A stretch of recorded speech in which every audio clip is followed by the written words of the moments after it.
যেহেতু আবু হুরায়রা রাদিয়াল্লাহু তাআলা আনহু ইসলাম কবুল করার পরে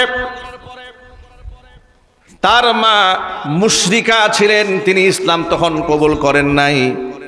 আবু হুরায়রা রাদিয়াল্লাহু তাআলা আনহু তিনি ছিলেন হাদিসের ছাত্র। আসহাবুস সুফফা ওই সমস্ত সদস্যদেরকে বলা হতো, মসজিদে নববীর একটা নির্ধারিত স্থান আছে যেখানে ওই সমস্ত সাহাবীরা বসবাস করতেন যাদের কোনো ইনকাম সোর্স ছিল না, একেবারে হতদরিদ্র সাহাবী যারা, কুল নাই, কিনারা নাই, ঠিকানা নাই, আয় রোজগার নাই, ওই সমস্ত ব্যক্তিদেরকে আল্লাহর নবী মসজিদে নববীর ভিতরে নির্ধারিত একটা এরিয়ার মধ্যে থাকার সুযোগ করে দিয়েছিলেন। যারা ইলম পিপাসু ছিলেন তাদের মধ্যে অন্যতম একজন সাহাবীর নাম হচ্ছে হযরতে আবু হুরায়রা রাদিয়াল্লাহু তাআলা আনহু। হাদিসকে সংরক্ষণ করার জন্য তার সীমাহীন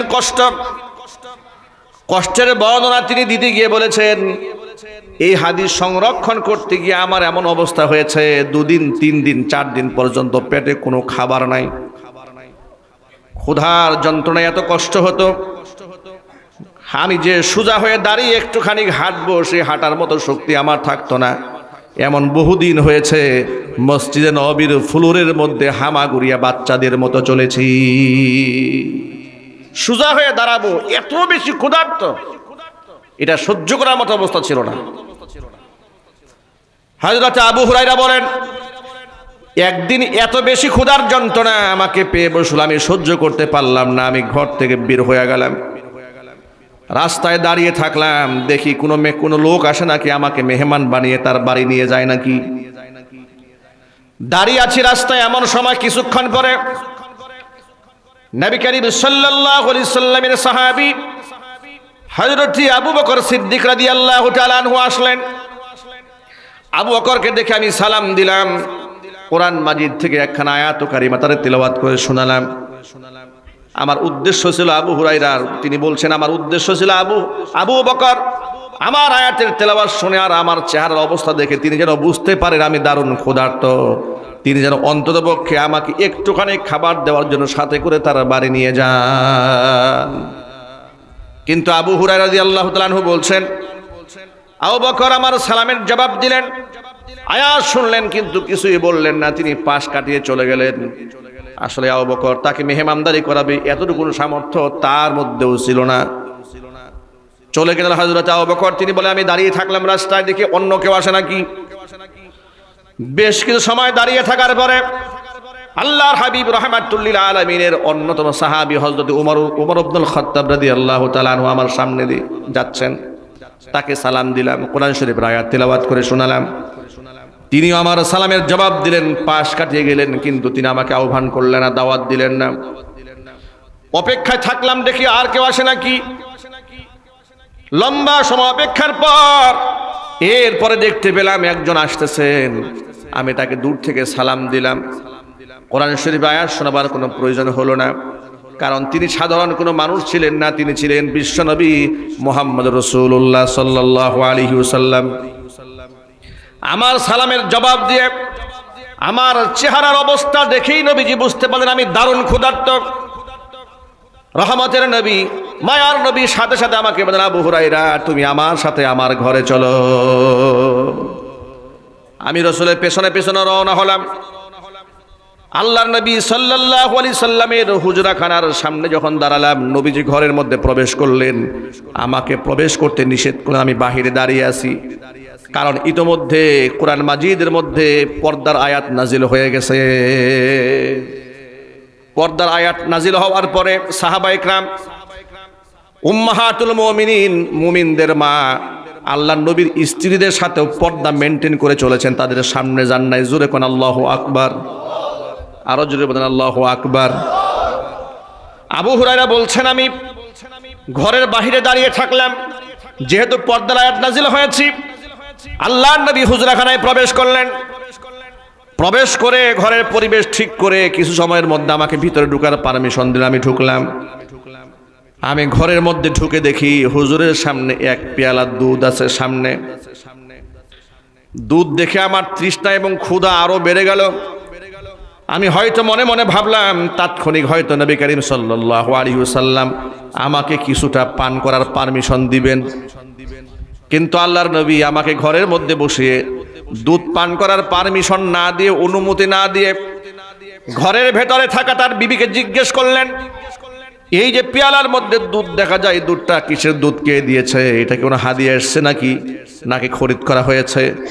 জবাব দেওয়া হলো, ইয়া রাসূলুল্লাহ, এই দুধ আপনাকে কেউ যাকাত দেয় নাই, সাদাকাও করে নাই, আপনার প্রতিবেশী আপনাকে উপহার হিসেবে হাদিয়া পাঠিয়েছে। আবু হুরায়রা রাদিয়াল্লাহু তাআলা আনহু বললেন, যখন শুনলাম এটা রাসূলের জন্য হাদিয়া এসছে, তো আমি আরো বেশি ক্ষুধার্ত হয়ে পড়লাম, আশান্বিত হলাম যে এখনই রাসূল আমাকে বলবেন, আবু হুরায়রা তুমি এবার দুধটা একটু পান করো। কিন্তু আল্লাহর নবী দুধ পান করার কোনো প্রকার পারমিশন না দিয়ে আমাকে বললেন, আবু হুরায়রা, মসজিদে নববীর ভিতরে আসহাবুস সুফফার কতজন সদস্য এই মুহূর্তে ক্ষুধার্ত আছে বলো? সুবহানাল্লাহ বলেন, আল্লাহু আকবার বলেন। আবু হুরায়রা মনে মনে ভাবছেন, সামান্য এক পেয়ালা দুধ, রাসূল জিজ্ঞেস করেন কয়জন ক্ষুধার্ত আছে। আমি অবাক হলাম, কিছুটা মনে মনে কষ্ট পেলাম, বললাম যে এতজন ক্ষুধার্ত আছে। আল্লাহ নবী আমাকে বলেন, আবু হুরায়রা, এবার তুমি পেয়ালা নিয়ে মসজিদে নববীর মধ্যে ঢুকো, আসহাবুস সুফফার সদস্য যারা আছে সকলকে এই দুধের পেয়ালায় শামিল করে নাও, সকালকে একটু একটু করে পান করাও। সকলকেই তিনি দুগ্ধ পান করালেন। পেয়ালার মধ্যে একেবারে যত সামান্য বাকি আছে, তিনি হাতি নিয়ে রাসূলের সামনে এলেন। নবীজি বললেন, আবু হুরায়রা, এখন কে বাকি আছে? আবু হুরায়রা বলছেন, ইয়া রাসূলুল্লাহ, এখন আমি বাকি আছি আর আপনি বাকি আছেন। নবী করিম সাল্লাল্লাহু আলাইহি সাল্লাম বললেন, আবু হুরায়রা, এবার তুমি পান করো। আবু হুরায়রা মনে মনে ভাবছেন, এতটুকুন দুধ পান করে আর হবেটা কি? শেষই তো হয়ে গেছে। যখন ভরপুর ছিল তখনই পারমিশন পাই না, এখন তো খাওয়াই শেষ। আল্লাহর নবী আবু হুরায়রাকে বলছেন, আবু হুরায়রা, দুধের পেয়ালার মধ্যে তুমি ঠোঁট লাগিয়ে পান করো। আবু হুরায়রা রাদিয়াল্লাহু তাআলা আনহু দুধের পেয়ালার মধ্যে ঠোঁট লাগিয়ে তিনি পান করলেন, কয়েক ঢুক পান করলেন, পান করে আবার রেখে দিলেন। রেখে দিয়েছেন, উদ্দেশ্য হলো সব যদি আমি পান করি, নবীজি কি পান করবেন? আল্লাহর নবী বলছেন, আবু হুরায়রা, তুমি আরো পান করো।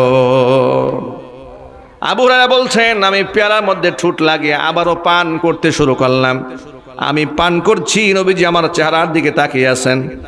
একটা পর্যায়ে আমি যখন পরিপূর্ণ তৃপ্ত হয়ে গেলাম, পেয়ালা যখন সামনে রাখতে গেলাম, নবীজি আমাকে বলেন, আবু হুরায়রা, তুমি আরো পান করো। আবু হুরায়রা বললেন, ইয়া রাসূলুল্লাহ, আমার পেটের মধ্যে আর একটুখানি জায়গা খালি নাই।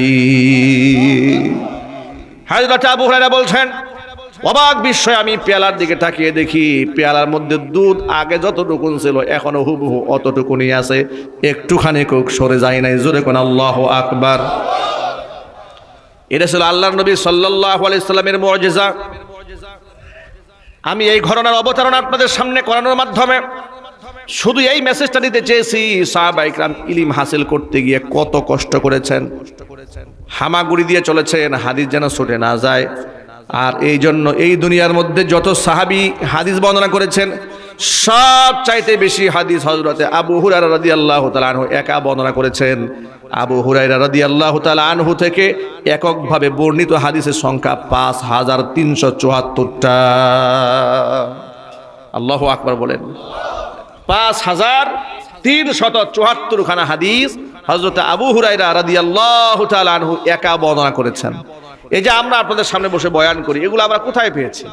আমরা সাহাবায়ে কেরাম থেকে পেয়েছি। সাহাবায়ে কেরাম তাবিঈনরা গ্রহণ করেছেন, তাদের কাছ থেকে তাবিঈনরা শিখেছেন, আইম্মায়ে মুজতাহিদিনরা গ্রহণ করেছেন, সালফে সালিহিনরা গ্রহণ করেছেন, এবং পৃথিবীর অসংখ্য রাবি এবং মুহাদ্দিসরা হাদিসগুলোকে সংরক্ষণ করে আমাদের পর্যন্ত পৌঁছে দিয়েছেন। যখন আল্লাহু আকবার, চিৎকার দিয়ে করেন আল্লাহু আকবার। এখন এই যে উলামারা শতাব্দীর পর শতাব্দী, বছরের পর বছর, যুগের পর যুগ নিদারুণ কষ্ট করে এই ইলমটা হাসিল করলেন। সাহাবায়ে কেরাম যেমন এটার প্রচারে প্রসারে আত্মনিয়োগ করেছিলেন, হযরত উলামায়ে কেরাম নবীগণের ওয়ারিস যারা হয়েছেন তারাও রাত দিন একাকার করে মানুষের দিন যেন ঠিক থাকে, ঈমান যেন ঠিক থাকে, ইসলাম যেন ঠিক থাকে, কোরআন সুন্নাহর সহি মেসেজগুলো গোটা সমাজের মধ্যে প্রচার এবং প্রসারের মধ্যে তারা আত্মনিয়োগ করেছেন। কোরআনের সঠিক কথা সমাজের মধ্যে বলতে গেলে বিপদ মুসিবত আছে না নাই? সবাই বলেন না। আপনাকে একটা সহজ একটা মূল কথা বলি, যেই মূলনীতি আল্লাহ এই কোরআন মাজিদের মধ্যে উল্লেখ করেছেন। আল্লাহ পাক বলেছেন, ওয়াল তাকুম মিনকুম উম্মাতুন ইয়াদউনা ইলাল খাইরি ওয়া ইয়ামুরুনা বিল মা'রুফি ওয়া ইয়ানহাউনা আনিল মুনকার ওয়া উলাইকা হুমুল মুফলিহুন। আল্লাহর নির্দেশ হলো ওয়াল তাকুম মিনকুম উম্মাতুন, তোমাদের ভিতর থেকে অবশ্যই একটা দল এমন থাকতে হবে, ইয়াদউনা ইলাল খাইরি, যারা মানুষদেরকে কল্যাণের প্রতি আহ্বান করে, ওয়া ইয়ামুরুনা বিল মা'রুফ, যারা মানুষদেরকে সৎ কাজের আদেশ দেবে, ওয়া ইয়ানহাউনা আনিল মুনকার, অসৎ কাজ থেকে মানুষদেরকে নিষেধ করবে, বাধা প্রদান করবে, এমন একটা দল অবশ্যই তোমাদের মধ্যে থাকতে হবে। ওয়া উলাইকা হুমুল মুফলিহুন, এরাই সফল কাম। একটুখানি নিজের বাস্তবতার নিরিখে চিন্তা করে দেখেন, এই দেশের আলেম সমাজ তারা সৎ কাজের আদেশ দিচ্ছে, অসৎ কাজ থেকে তারা মানুষকে নিষেধ করছে, কোনটা জায়েজ কোনটা না জায়েজ, কোনটা হালাল কোনটা হারাম, এর বাস্তবতা জাতির সামনে তুলে ধরছে। আর এই বাস্তবতা সমাজের সামনে তুলে ধরতে গিয়ে আলেমদের মুসিবতের কোনো শেষ নাই। মুসিবত আছে না নাই? ছোট্ট একটা মূলনীতি মনে রাখবেন সব সময়, আপনি যদি মানুষকে সব সময় ইসবাতি তরিকায় দাওয়াত দেন, মানে কোনো অন্যায় আপনি বাধা দিবেন না, শুধু ভালো কাজের আদেশ দিবেন, সব পজিটিভ কথাগুলো বলে যাবেন, মানুষের নেগেটিভ কোনো দিক আপনি সামনে তুলে না ধরবেন, নেগেটিভ সাইড সামনে আসলে সেটা এড়িয়ে যাবেন, তাহলে কিয়ামত পর্যন্ত, মানে আপনার মৃত্যু পর্যন্ত পৃথিবীতে আপনার একটা শত্রু হবে না। কথা জোরে বলতে হবে, ঠিক কিনা? সমাজে কি সব আলেমের শত্রু হয়? কথা বলে না। সমাজে সব আলেমের শত্রু হয় না, সব আলেমের শত্রু হয় না। যে সমস্ত আলেমরা সমাজের মধ্যে খানকা গেড়ে বসে থাকে, সুদখুর উপহার দেয় গ্রহণ করে, ঘুষখুর উপহার দেয় গ্রহণ করে, সুদখুর মসজিদের মাদ্রাসার ছাদ বানিয়ে দেয়, দোয়া করে 14 গোষ্ঠী জান্নাতে ঢুকায়া দেয়, আছে না নাই? এরকম আলেম নাই বাংলাদেশে? অথচ যাকে জান্নাতে প্রবেশ করিয়ে দিয়েছে সে অসংখ্য আলেমের খুনি। আওয়াজ নাই। ইসলামের সংস্কৃতির বিরোধী, টুপির বিরুদ্ধাচরণ করে। এই রাষ্ট্রে ইসলাম কায়েম হয়ে যাক সে এটা চায় না, কিন্তু তার কাছেও কিছু কিছু আলেমরা বড় প্রিয়, তার কাছে সমাজের খানকার কিছু কিছু পীররা বড়ই প্রিয়। এই বাস্তবতা আছে না নাই? আছে। তাদের কাছে ওই সমস্ত পীররা হচ্ছে আধ্যাত্মিক পীর।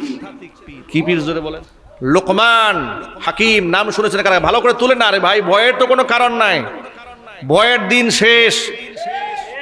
কথা বলে না, ঠিকঠাক তো ভালো করে ঠিক মতো বলতে পারেন নাই। ভয়ের দিন শেষ, হক্কানি ওলামা ইকরামের বাংলাদেশ। ভয়ের দিন শেষ, ছাত্র জনতার বাংলাদেশ। ভয়ের দিন শেষ, কোরআন সুন্নাহর বাংলাদেশ। যারা আলেম সমাজকে জঙ্গি নাটক করে সারা বছর আলেমদেরকে জঙ্গি বানিয়ে মিডিয়ার মাধ্যমে প্রচার করে পশ্চিমাদের কাছ থেকে সুযোগ সুবিধা ভোগ করেছে, এমন একটা দল বাংলাদেশে ছিল না? আরো জোরে বলেন। যশোর থেকে 2 জন জঙ্গি ধরেছে ওদের ভাষায়, পত্রিকাতে পড়লাম। জঙ্গির আলামত কি? উনার বাড়িতে ফাজাইলে আমাল বই পাওয়া গেছে, ফাজাইলে সাদাকাত বই পাওয়া গেছে। জঙ্গিবাদের বিরাট আলামত। কত বড় জাহেল হলে, কত বড় মূর্খ হলে। একবার অনেক দিন আগের কথা, আজ থেকে প্রায় 10 বছর আগে আমার বাসাতে হানা দিয়েছে স্বৈরাচারীর লোকেরা, প্রশাসনের দায়িত্বশীল কিছু লোকেরা। তখন আমি বাড়িতে ছিলাম না, প্রোগ্রাম ছিল। আমার বাড়িতে যাওয়ার পরে তো আমার আলমারি ভরা অনেকগুলো আরবি কিতাব, তাফসিরের কিতাব, হাদিসের কিতাব, এবং সেখানে বুখারী শরীফের সরাসরি হাত কিছু আছে, আরবি কিছু আছে, উর্দু। তো এই কিতাবগুলো আমার ঘরে দেখে ওরা তো প্রথম চেষ্টা করেছে আমাকে ধরবে এবং জঙ্গি টঙ্গি বানায়া মিডিয়ার সামনে প্রচার করে একটা নাটক সাজাবে। তো ঘরে দিয়ে এতগুলো আরবি কিতাব দেখার পরে যে অফিসার গেছে বাড়িতে, উনি আমার ড্রয়িং রুমে বসে তার স্যার অতি সাহেবকে ফোন দিয়ে বলে, স্যার ঘরের মধ্যে যে কি কিতাবে ভরা, যে কি যে লেখা তা তো বুঝি না, এর মধ্যে যে কি লেখা আছে তা তো বুঝি না। তা আমাদেরকে জঙ্গি বানাবার জন্য তাদের নাটকীয়তার কোনো শেষ ছিল না। অসংখ্য মাদ্রাসার মধ্যে তারা তালা ঝুলিয়ে দিয়েছে। কথা বলতে হবে, ঠিক কিনা বলেন? বোরকা নিষিদ্ধ করে ফেলতে হবে। আমার ছাত্র জীবনের কথা এখনো মনে আছে, এখনো মনে আছে। এমন একটা অবস্থা হয়েছিল যে জুব্বা টুপি পাগড়ি পরে কেউ বাসে উঠলেও মানুষ তাকে আতঙ্ক মনে করত। এটা নিয়ে আবার পশ্চিমারা কিছু ট্রল ভিডিও বানিয়েছিল যে জুব্বা পাগড়ি পরে গাড়িতে উঠেছে, হাতের মধ্যে ব্যাগ ছিল, ব্যাগটা রেখে দৌড় দিয়েছে, সব মানুষ মনে করছে হুজুর বুম রেখে গেছে, সব দৌড় দিয়েছে। মানে আমাদেরকে জঙ্গি, আমরা সন্ত্রাসী, আমরা বোমাবাজ, এই কথাটা ইস্টাবলিশ করার জন্য যে সমস্ত ব্যক্তিরা চেষ্টা করেছে, আজকে আপনাদেরকে লেটেস্ট নিউজ শোনায় তাদেরই অঙ্গ সংগঠন যারা সারা জীবন যাদেরকে সোনার ছেলে বলেছে, সেই সংগঠনের নাম হচ্ছে ছাত্রলীগ। অন্তর্বর্তীকালীন সরকার জঙ্গি সংগঠন হিসেবে এই সংগঠনকে আজকে নিষিদ্ধ ঘোষণা করেছে। অতিলকাল আইয়ামু নুদাবিলুহা বাইনান নাস, আল্লাহ পাক বলেন দিন তো আমার হাতে, এই দিন দিন নয়, আরো দিন আছে। সুতরাং যারা দাম্ভিকতা করে আলেমদেরকে সন্ত্রাস হিসেবে মানুষের সামনে উপস্থাপন করেছে, প্রত্যেকটা কওমি মাদ্রাসাতে বড় বড় ছুরি থাকে কুরবানির ঈদের সময় গরু জবাই করার জন্য, ঠিক না ভাই? বিশেষ করে ঢাকা শহরের বড় বড় মাদ্রাসার অসংখ্য ছুরি থাকে। কেন? প্রত্যেক বছরে কুরবানির সময় ঢাকা শহরে যে লক্ষ লক্ষ গরু কুরবানি হয়, এগুলো মাদ্রাসার ছাত্ররা জবাই করে, ঠিক কিনা? মাদ্রাসার ছাত্ররা কুরবানি গরু জবাই করে এবং কর্তৃপক্ষ ওই চামড়াটাকে মাদ্রাসার অনুদান হিসেবে দান করে। যারা কষ্ট করে তাদেরকেও কিছু পারিশ্রমিক দিয়ে দেয়। সেই সূত্র ধরে মাদ্রাসার মধ্যে গরু জবাই করার অসংখ্য ছুরি থাকে। এই ছুরিগুলাকে মাদ্রাসায় ঢুকে ছবি তুলে পত্রিকায় দিয়েছে, বলে সর্বনাশ হয়ে গেছে, একেবারে বিরাট সর্বনাশ হয়ে গেছে। কি সর্বনাশ হয়েছে? মাদ্রাসার মধ্যে এতগুলা মারণাস্ত্র পাওয়া গেছে। নাউজুবিল্লাহ বলবেন না? গরু জবাই করার ছুরিকে মারণাস্ত্র বানিয়ে প্রচার করেছে। মাদ্রাসাগুলো জঙ্গি তৈরির আস্তানা, কারখানা, এমন শব্দ বলে বলে আলেম ওলামাদেরকে কষ্ট দিয়েছে। দেয় নাই?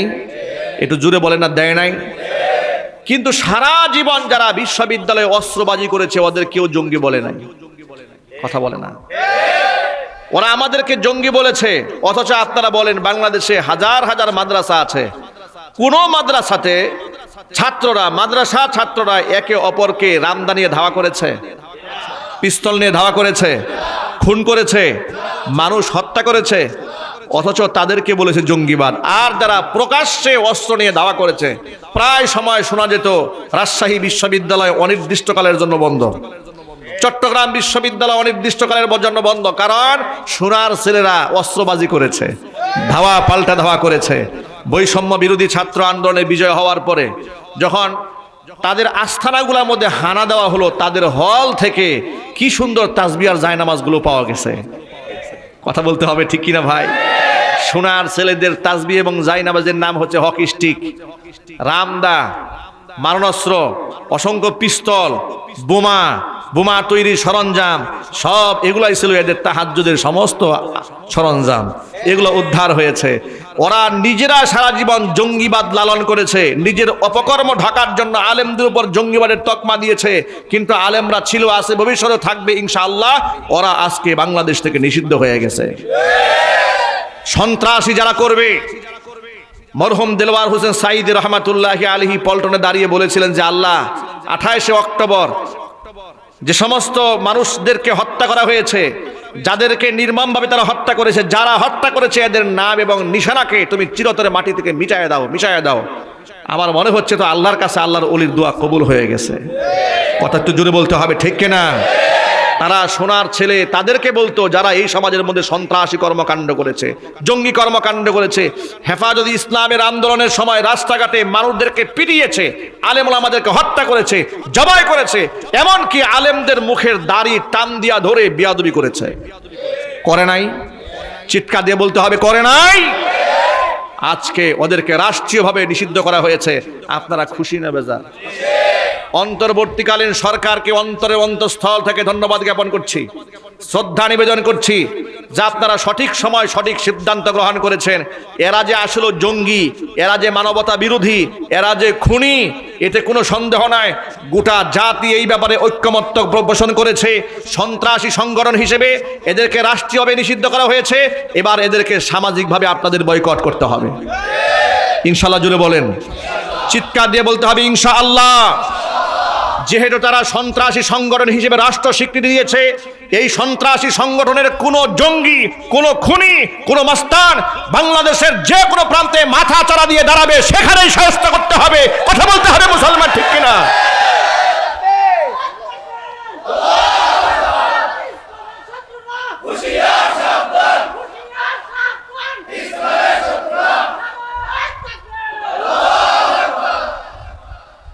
আমার যুবক ভাইরা, মা বোনেরা,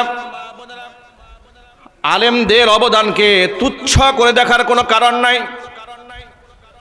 ওই সমস্ত আলেমদেরকে তারা জঙ্গি বলেছে, ওই সমস্ত আলেমদেরকে তারা মৌলবাদ বলেছে। ইসলামের মৌলিকত্ব যারা অন্তরে যত বেশি ধারণ করেছে,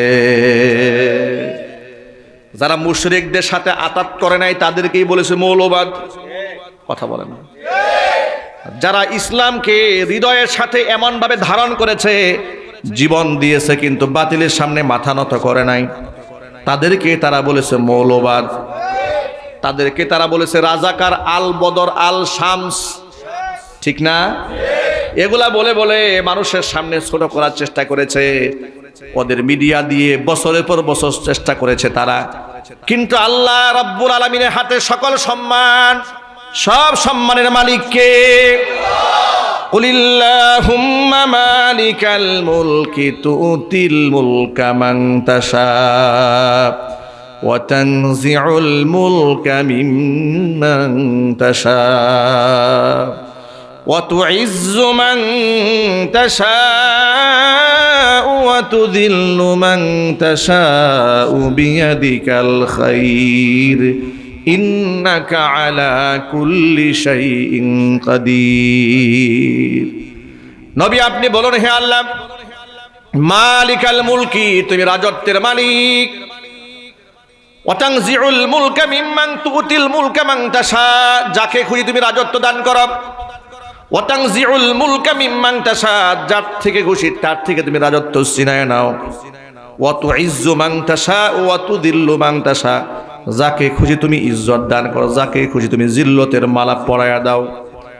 বিয়াদিকাল খায়র, সকল কল্যাণের চাবিকাঠি একমাত্র আল্লাহ তোমার হাতে। ইন্নাকা আলা কুল্লি শাইইন কাদির, সকল কিছুর উপর আল্লাহ তুমি ক্ষমতাবান।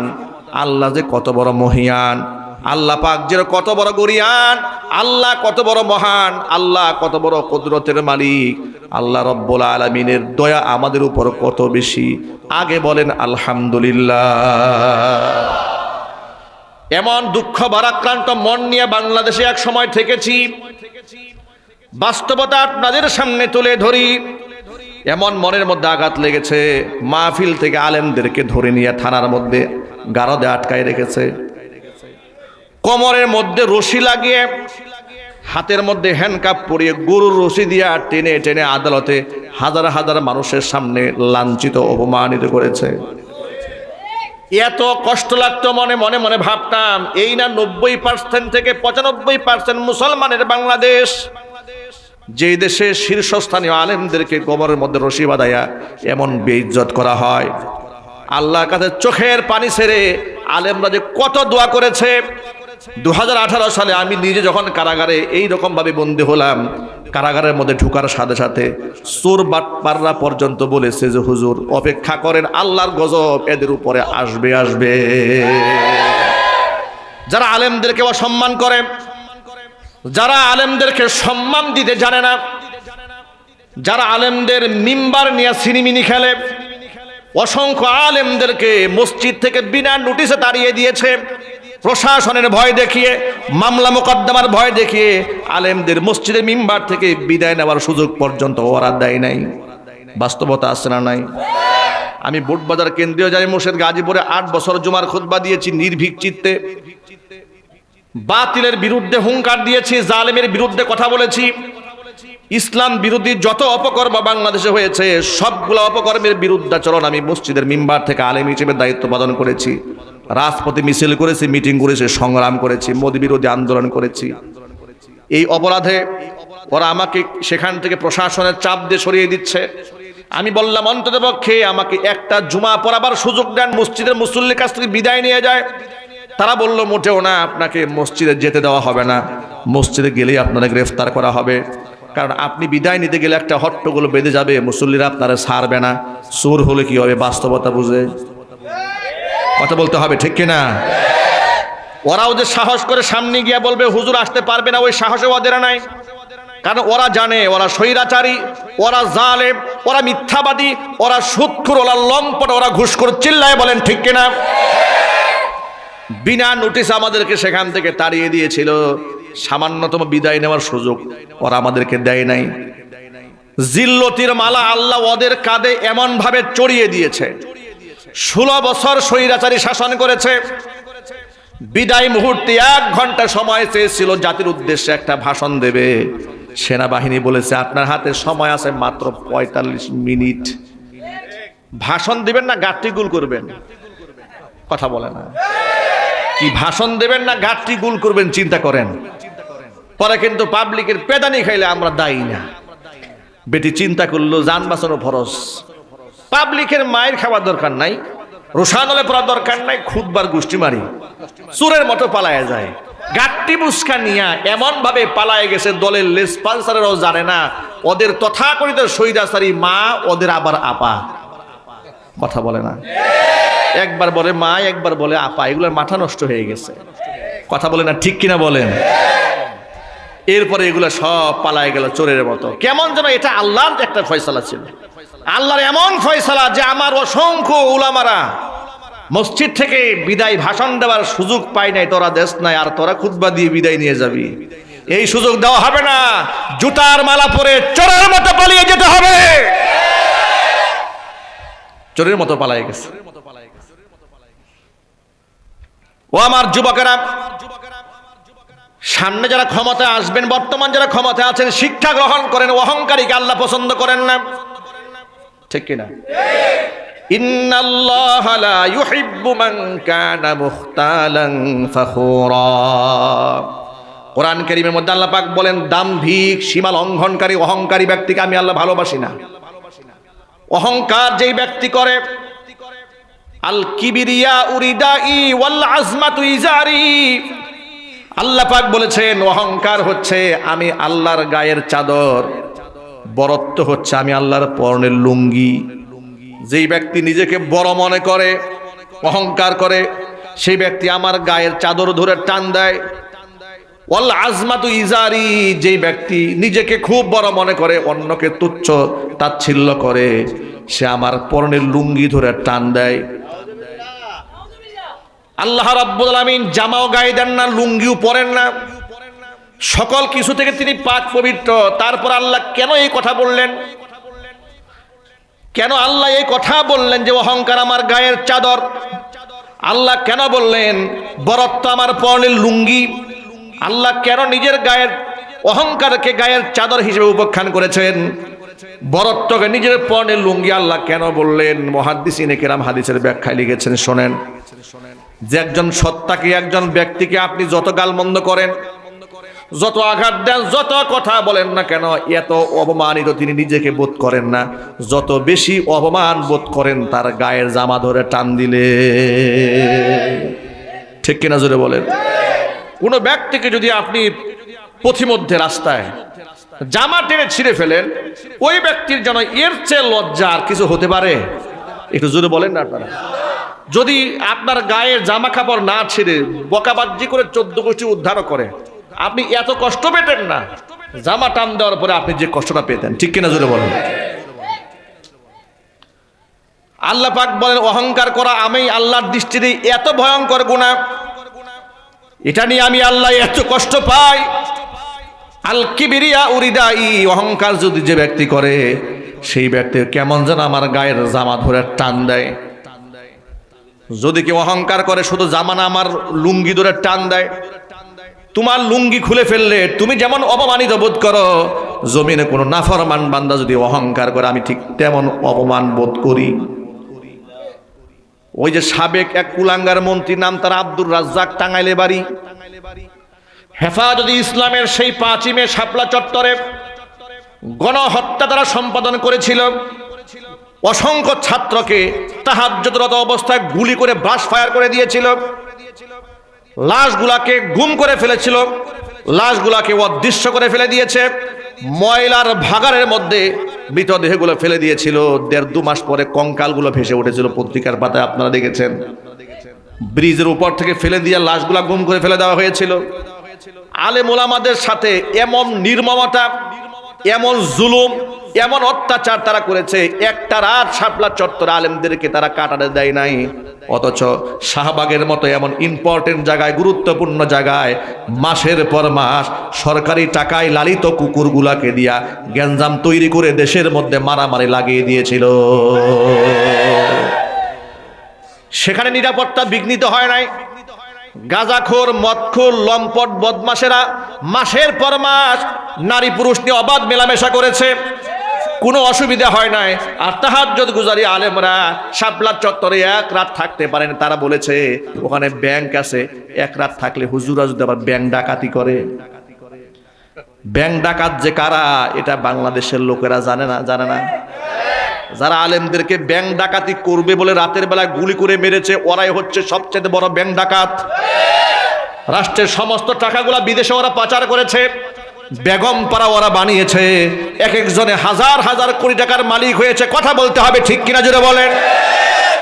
হাজার হাজার কোটি টাকা লুটপাট করেছে, কিন্তু আলেমদেরকে ব্যাংক ডাকাতি করবে এই কথা বলে তাদেরকে সেখানে নিশ্চিহ্ন করে দিয়েছে। আবার সেই দিনের ঘটনাকে উপহাস করে এই কুলাঙ্গার আব্দুর রাজ্জাক কি বলেছিল মিডিয়ার সামনে, আপনারা শুনেছেন বক্তব্য। চিবিয়ে চিবিয়ে বলেছিল ওই হেফাজতি, ওই জঙ্গি, ওই পাকিস্তানের দূষরেরা শাপলা চত্বরে এসেছিল। রাত 2টার পরে এমন পিটানো দেওয়া হয়েছে, স্যান্ডেল ছাড়া আর কিছু খুঁজে পাওয়া যায় নাই। এইভাবে শহীদদের রক্তের সাথে ওরা গাদ্দারি করেছে। স্বৈরাচারী পিশাচ খুনি হাসিনা সংসদে দাঁড়িয়ে বলেছিল হেফাজতের ওই ঘটনাকে কেন্দ্র করে 5ই মে শাপলা চত্বরে কোনো গুলাগুলির ঘটনা ঘটে নাই। সেখানে হেফাজতের কর্মীরা গায়ের মধ্যে রং মেখে শুয়েছিল, পুলিশ দেখে দৌড় দিয়েছে। এ কথা বলে নাই স্বৈরাচারী? চিল্লায় বলে নাই? এর মতো মিথ্যাবাদী আমার মনে হয় এই এশিয়া মহাদেশের মধ্যে আর একটাও নাই। কথা বলতে হবে, ঠিক কিনা? শহীদদের রক্তের সাথে সে বেঈমানি করেছে, আলেমদের সাথে প্রতারণা করেছে, আলেমদের সাথে ধোঁকাবাজি করেছে। বেয়াদবির ফল আল্লাহ পাক তাকে দিয়েছে। কথা বলতে হবে, ঠিক কিনা জোরে বলেন। আজকে দেখলাম সেদিন এই আব্দুর রাজ্জাক সহ কুলাঙ্গারগুলোকে সিরিয়ালে আদালতে তোলা হচ্ছে, ঠিক না ভাই? আচ্ছা, একটা মজার কথা বলি, আপনারা কষ্ট পাচ্ছেন নাকি? একটা মজার কথা বলে আপনাদেরকে। আলেমদেরকে যখন জেলখানায় উঠানো হতো, আলেমদের হাতে মুসাফা করার জন্য, তাদের কাছ থেকে দোয়া নেওয়ার জন্য অজস্র লোকেরা দাঁড়িয়ে থাকতো আর চোখ থেকে দরদর করে পানি ঝরতো, ঠিক কিনা বলেন? আর এদেরকে যখন আদালতে তোলা হয়, এদেরকে আপ্যায়ন করার জন্য বিভিন্ন এলাকা থেকে লোক দৌড়ে আসে। আপ্যায়নের নাম হচ্ছে লাঠি আর ঘুষি। কথা বলতে হবে, ঠিক কিনা জোরে বলেন। আচ্ছা, আলেমদেরকে জেলখানায় নেওয়ার সময় কোন লোক কি আলেমদের গায়ে হাত তোলার মতো বেয়াদবি করেছে? বরং আলেমদের জন্য হাহাকার করেছে, কেঁদেছে। তোমরাই না বলো যে আলেমরা রাষ্ট্রের শত্রু, তে শত্রুর জন্য মানুষ এত কান্দে কেন? তোমরা রাষ্ট্রের এত বড় বন্ধু, তোমাদেরকে এত মানুষ ঘৃণা করে কেন? আসলেই কে শত্রু আর কে বন্ধু ক্ষমতায় যখন থাকে তখন তো টের পাও না, আন্দাজ করতে পারো না। শহীদ মাওলানা দেলোয়ার হোসেন সাঈদী রহমাতুল্লাহি আলাইহি 13 বছর নির্মমভাবে নির্যাতন করে কষ্ট দিয়ে বিনা অপরাধে ব্যক্তিকে চিকিৎসার নামে হসপিটালে ডেকে এনে বিষ প্রয়োগে তোমরা শহীদ করে দিয়েছিলে। কথা বলতে হবে, ঠিক কিনা? তোমরা 13 বছর প্রচার করেছো তিনি রাজাকার, তিনি রাষ্ট্রদ্রোহী, তিনি খুনি, তিনি মানুষ হত্যাকারী, তিনি রাষ্ট্রের দুশ্মন, 71-এর ঘাতক, এগুলা বলে বলে গোটা জাতিকে সবক শুনিয়েছ। কিন্তু তার ইন্তেকালের পরে, শাহাদাতের পরে মানুষ তার জানাজার মধ্যে অংশগ্রহণ করার জন্য কেমন পাগল হয়েছিল ইতিহাস আমরা ভুলে যাই নাই। কথা বলেন ঠিক কিনা? ইমাম আহমদ ইবনে হাম্বল রাহমাতুল্লাহি আলাইহি বলেছেন যে আমার মাঝে আর জালেমদের মধ্যে পার্থক্য হবে সেখানে আমাদের জানাজার নামাজের দৃশ্য দেখে। কথা বলতে হবে ঠিক কিনা? আজকে আলেমরাও দুনিয়া থেকে চলে যায়, আলেমদের জানাজার নামাজের মধ্যে মাইকিং করে লোক আনার প্রয়োজন হয় না। হাজার হাজার লাখো মানুষ চোখের পানি ছেলে পকেটের টাকা পয়সা খরচ করে দৌড়ে জানাজার নামাজে শামিল হতে যায়, আর তোমাদের জানাজার নামাজের মধ্যে টর্চ লাইট দিয়ে লোক তোমরা খুঁজেও পাও না। চিল্লায় বলে না ঠিক কিনা? তোমাদের জানাজার নামাজের লোক হবে তো দূরের কথা, তোমরা মরলে ফেসবুকে লোকেরা লেখে আলহামদুলিল্লাহ, লেখে নাই? চিল্লায় বলে লেখে নাই? এক পুলিশ মারা গেছিল, গোটা ফেসবুক আলহামদুলিল্লাহ ভরে গেছিল। কেমন কর্ম তোমরা করলে? তোমরা মারা গেলে মানুষ কাঁদে না? কেমন কর্ম করলে যে তোমরা গ্রেফতার হলে মানুষ দুঃখ প্রকাশ করে না? তুমি কেমন জীবন গড়লে? একটু বিবেককে প্রশ্ন করো, আমি কেমন রাজনীতি করলাম? আমি আজকে 50 বছর, 60 বছর, 70 বছর রাজনীতি করলাম, আমার জীবনের অর্জন কি? অর্জন কি? চুরি ডাকাতি বদমাশি জিনা বদমাশি করে লুটপাট করে কিছু অর্থ করে কামাই করা, আর শেষ জীবনে এসে জেলখানায় পচে মরা, আর মানুষের অভিশাপ নেওয়া, লানত ভোগ করা, আর পরকালে জাহান্নামের আগুনের জ্বলা। এই যদি হয় তোমাদের রাজনীতি, এমন রাজনীতির মধ্যে থুতু নিক্ষেপ করো। কথা বলতে হবে ঠিক কিনা? সব রাজনীতি বাদ দিয়ে দাও, আল্লাহর দিন, আল্লাহর কোরআন জমিনে প্রতিষ্ঠার সংগ্রামে নেমে যাও। দুনিয়াটা তুমি যদি মরেও যাও তার সম্মান আছে না নাই? একটু কথা বলতে হবে তো। যদি কোরআনের জন্য আপনি কথা বলেন, কোরআনের রাজ কায়েম করতে চান, কোরআনের আইন দিয়ে সমাজকে পরিচালিত করতে চান, কোরআনকে সংবিধান বানাতে চান, এই সংগ্রামে যদি আপনি আত্মনিয়োগ করেন, আপনি যদি মরেও যান আপনি শহীদ হবেন। আপনার সম্মান থাকবে চিরকাল, মানুষ আপনার জন্য চোখের পানি ছাড়বে। সুতরাং প্রিয় যুবকেরা, দুনিয়ার তন্ত্রমন্ত্রের সব রাজনীতি বাদ দিয়ে আল্লাহর কোরআনকে সমাজে প্রতিষ্ঠার জন্য ঝাঁপিয়ে পড়তে হবে। রাজি আছেন কারা কারা? আমি দুহাত দেখতে চাই।